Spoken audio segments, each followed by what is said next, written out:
السلام علیکم دوستانو، د کرکټ په اړه د نن دوه تازه مهم خبرونه. د پاکستان سوپر لیګ یا PSL چې د جون په لومړۍ نیټه په کراچي ښار کې پیل دی، اوس په دغه ښار کې د کورونا وایرس د زیاتوالي له وجې نه ترسره کیږي.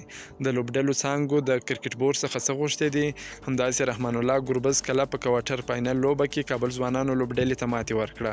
ویډیو تر اخره راسره وګورئ. که په دې چینل کې نوي یاست، افغان خوشحال یوټیوب چینل هم در سره سبسکرایب کړئ.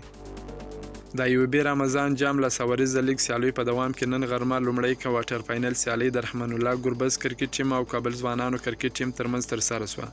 په پایله کې رحمان الله ګربز کرکټ ټیم د 7 ویکټو په توپیر بریا ترلاسه کړه. د لوبې په پیل کې پچه کابل ځوانانو کرکټ ټیم وګټل. لومړی د توپوهنې پریکړه وکړه. کابل ځوانانو د لومړی په توپوهنې پر مټ په 10 اورونو کې د 7 لوبغاړو په سوځېدو سره یو نیوي منډې وکړې، چې د کابل ځوانانو له لوري توپوهنه کې وحید الله خان 11، شفیق الله غفاري 10 تر نورو زیاتې منډې وکړې. د رحمان الله ګربز کرکټ ټیم له لوري په توپچونه کې غنی کوچي او قیس احمد دوه لوبغاړي وسوځول. همداراز صابر ګربز، خلیل ګربز او خلیل احمد اری یو لوبغاړي وسوځوي. د دوه نیوي منډو هدف په تعقیب سره رحمان الله ګربز کرکټ ټیم توپوهنه پیل کړه او ټاکل شوی هدف یې په 8.2 اورونو کې د 3 لوبغاړو په زیان سره بشپړه کړ. د رحمان الله ګربز کرکټ ټیم لخوا په توپوهنه کې درویش، رسولی په 28 بالونو باندې 450 ناسوځېدلې منډې وکړې. په توپوهنه کې 15 شپږیزې او 3 څلوریزې شاملې وې. همدغه راز ترڅنګ یې د رحمان الله ګربز ورور مسعود ګربز په 9 بالونو باندې 18 منډې وکړې. د PSL څانګو له پاکستان کرکټ بورډ غوښتي دي چې پاتې لوبې په اماراتو کې وکړي.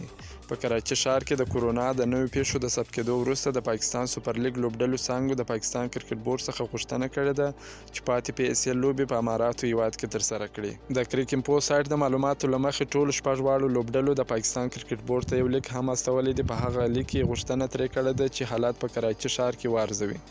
تر اوسه پاکستان کرکټ بورډ په دې اړه د سیالیو د انتقال په اړه څه نه دي ویلي. که چیرې PSL پاتې سیالي پاکستان کې ترسره کېږي، په یاد لیک کې لوبېدونکي لوبغاړي هڅه دي چې د مې میاشتې په 23مه نیټه پاکستان ته ورسیږي. هلته به د 7 ورځو تر کرنټین وروسته د خپلو لوبډلو سره یوځای شي. که مو دا ویډیو خوښه شوې، ویډیو در سره لایک کړئ. که په دې چینل کې نوي یاست، افغان خوشحال یوټیوب چینل هم در سره سبسکرایب کړئ. تر بلې ویډیو پورې د الله په امان.